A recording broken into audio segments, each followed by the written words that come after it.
Welcome to Front Page. So, 144,000 tech workers were laid off in the first 5 months of 2026.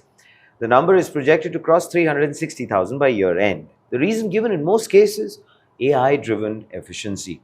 Gartner has just actually published a survey of 350 companies, all with revenues above $1 billion, all running live AI deployments. The finding of that report? Cutting headcount to fund AI does not improve returns. The companies generating the strongest AI ROI are not the ones that laid off the most people.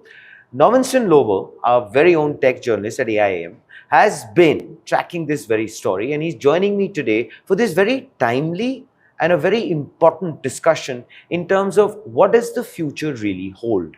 Welcome to Front Page. Noviston, how are you doing? Pleasure to have you with us. I'm doing great. How are you? Fabulous. Good to be And back. of course, we have to start with this because, you know, what a great anomaly.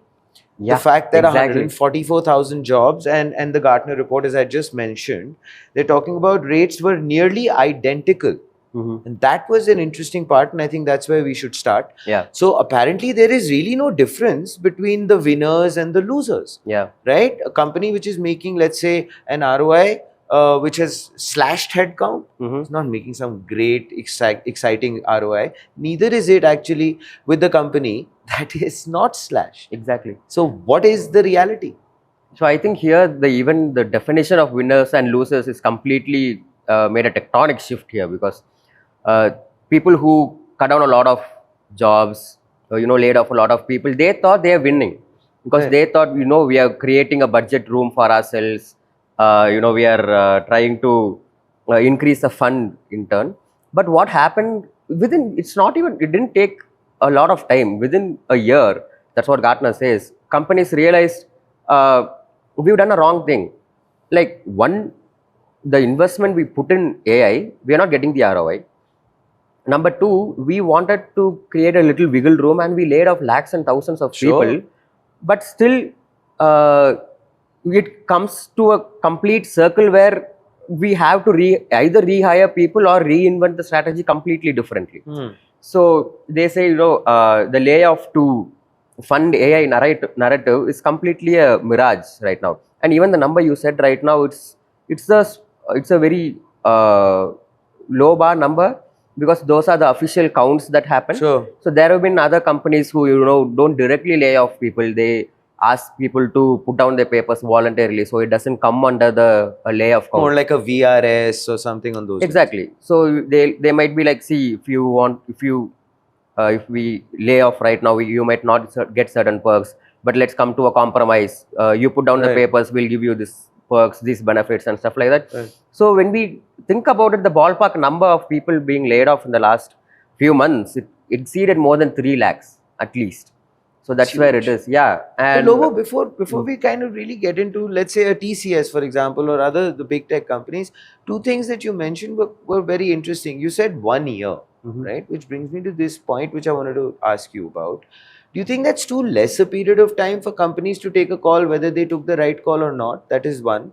Two, does it also somewhere kind of, focus the lens on the fact that maybe they just hurriedly, because of maybe FOMO, went into deployment of AI a little too soon, and then finally found that they've hit a roadblock?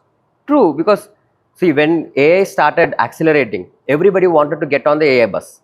So every single company here, they started adopting AI, they started adopting tools, signed contracts and deals with AI firms, with a lot of LLM companies as well.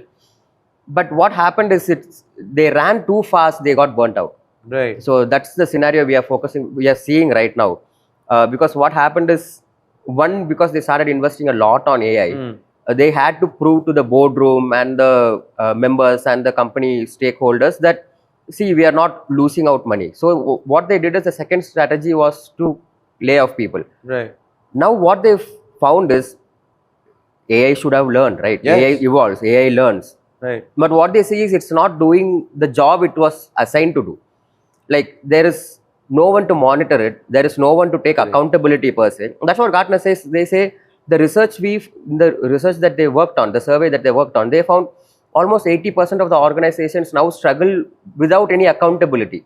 because they're Wow. running AI tools right, left, and center. But who will you like Monitor catch it. hold of when something goes wrong, or who will you go and appeal to when something goes wrong? So accountability, monitoring. Yeah, accountability and monitoring needs a lot of space. And 1 right? year is, according to Gartner, a good enough time for them to have realized that they've probably made a mistake. Exactly. So it's a case by case scenario, because we can't generally place it as a blanket enough. statement, Fair enough. because it depends from sector to sector, service and the infrastructure they Workflow have. to workflow. Yeah, so there are a lot of variables there. But ballpark 1 year is more than enough to identify, because in 1 year, there are, let's say, a company laid off some 10,000 people. Within a year, what actually should have been there? One, you reduce the salary cut, right? You're saving a lot on Sure. salaries, right? And then at the same time, your product should have been ready by then. Your Yeah, product should have I been agree. fully functioning without any hiccup. But when the clients come back saying, see, this is a bug, there is a bug, why don't you fix it? We are facing this issue, that issue. They can't go back and invest more on AI here, because now they're taking a step back and being skeptical. Oh God, should we have invest more on AI to Correct. quantify this problem, or should we hire more? So it's a rock and a hard place. Yeah, so a lot of companies right now, they are rehiring the very same positions they chucked out. So that's the trend we are seeing Quite right now. interesting, right? Yeah. What if you and I will get deeper into that? But Sure. quite interesting, right? A person who's been laid off is now being called back. Exactly. I would love to understand the terms and conditions this time around. Anyway, but as far as so 23,000 jobs, few Yeah. figures I'll share with you. TCS shed more than 23,000 employees Yeah. in fiscal year 26, while simultaneously announcing very aggressive AI infrastructure investments. Fair. Then we come to Oracle, which is targeted roughly 12,000 roles Yeah. in India, right, in the same period. So I want to understand this. When India's largest IT companies, Lobo, are taking steps like this, right, what is it that they're actually trying to replace? I mean, are they clear about what they're trying to replace, as we've just established? But I want you to deep dive into that. For the people who were told their role was being replaced by something more efficient. Yeah. Now that statement progressively starts to sound a lot more ironical, no? Exactly. So with regard to TCS and companies like Oracle, so there have been so many cases where a person, with Oracle, I recently learned that there was a person who was working with Oracle for 35 years. Wow. So he was in charge of AI adoption. He was from a different country. He was taking care of AI adoption for the whole APAC region. He was running it completely, and the entire team got sucked off, including him. How many people would that have been?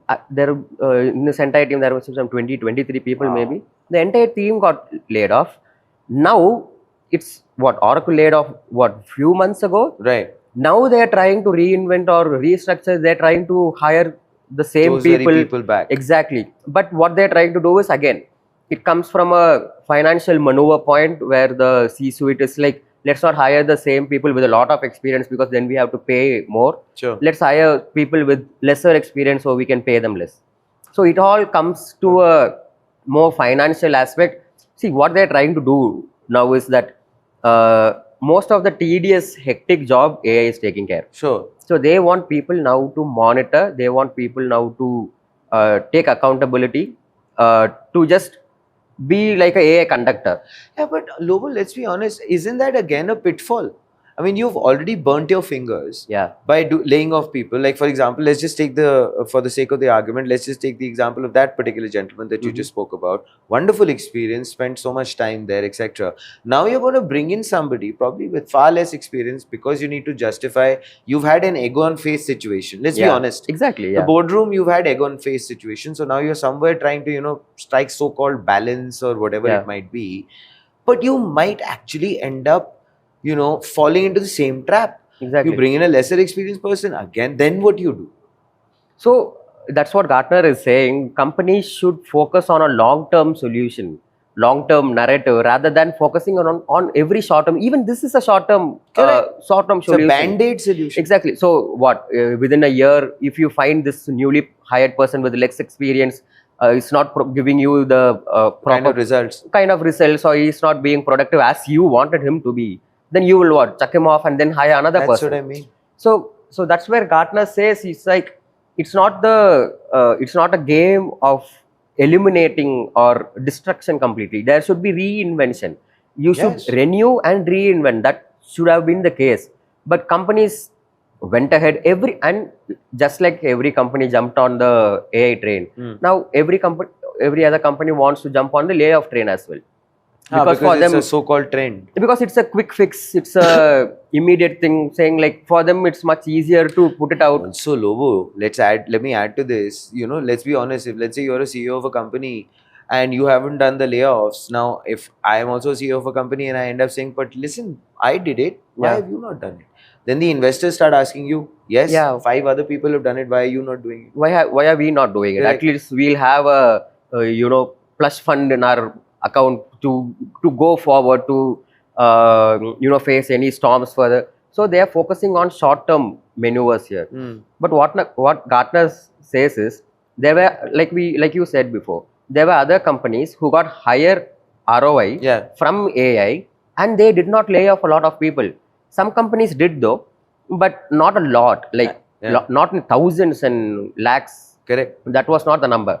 So Gartner found out through their survey and study, what they found out is these companies invested not just on AI. So they figured out the roles where the roles can be where the roles can evolve, right? Fair. So what they did is they targeted all those staffs, professionals, and they started upskilling them, and they started giving them education on the future of the tools that they're going to use, on the future of AI that they're going to Right. use. So instead of laying off, they empower the same workforce that they have, and now they are having a lot more ROI for the AI investment. Balanced approach. So that's why Gartner says it's not once you invest on AI, you just don't ride on that one So-called single wave. thing. It becomes a one source material, and if it breaks, you don't have anything else to rely on. Right. So it should be a human AI balance. There should be some human behind every AI tool that works, so that there is a person, whenever something goes wrong, he can immediately monitor it, correct it, tell the AI to learn also. He can teach the AI, see, this Makes is sense. my experience, this you have to learn, you have to evolve.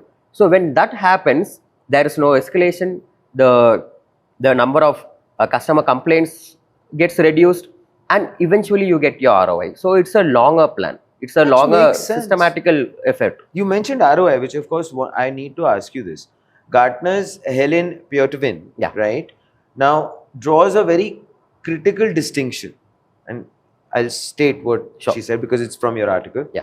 Saying freeing up budget through headcount reduction and generating genuine return on AI investment are not the same thing. Exactly. Okay, that's the context. The question is, where are companies actually generating AI ROI? That is one. And also the fact that why is it harder to communicate, let's say, in a quarterly earnings call, Lobo, than for that matter, the so-called headcount number? Yeah. That seems to be always foggy, right? Moment you ask a company, okay, AI ROI, Yeah. we don't know, it's embedded, it's this, it's that. But the moment it's a headcount number, Exactly. 975.34, whatever. Exactly. Yeah.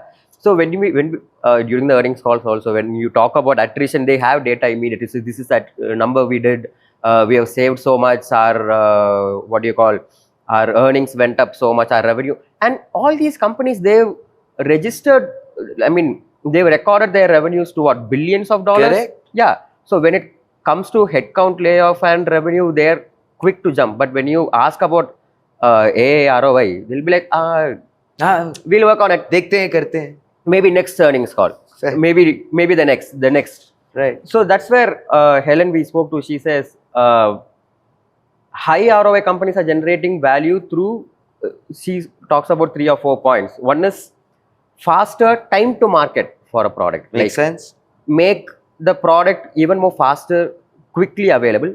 And how will you do that? You need to have a human there. True. You can't just entirely rely on AI Yeah. to fast forward your process. Maybe that's where the mid-tier companies also are doing exceedingly well, no? Exactly. Yeah. Recently, we also saw that how many mid-tier companies who adopted AI, they didn't suck off people completely. Coforge, Hexaware, I mean, there's so many Exactly. examples, right? So we have examples.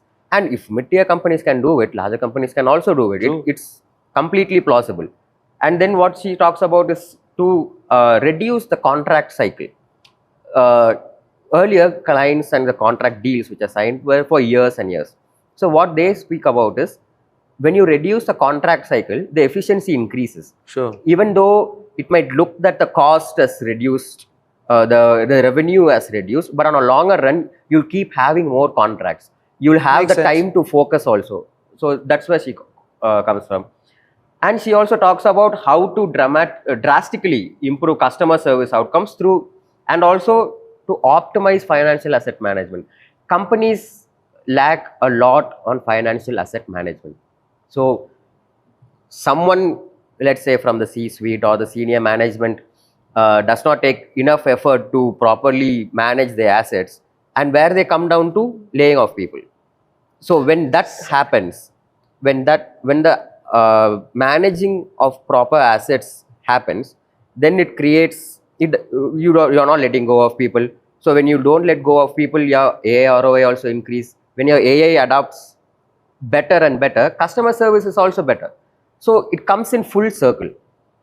But it's so, I don't know, it's so sad and tragic that, you take the easy way out. There are family involved there, there are Yeah. people involved, there are careers involved, there's so many things involved. Anyway, don't get me started on that. But I mean, I want to leave on a slightly more positive note. I want to ask you this. Yeah.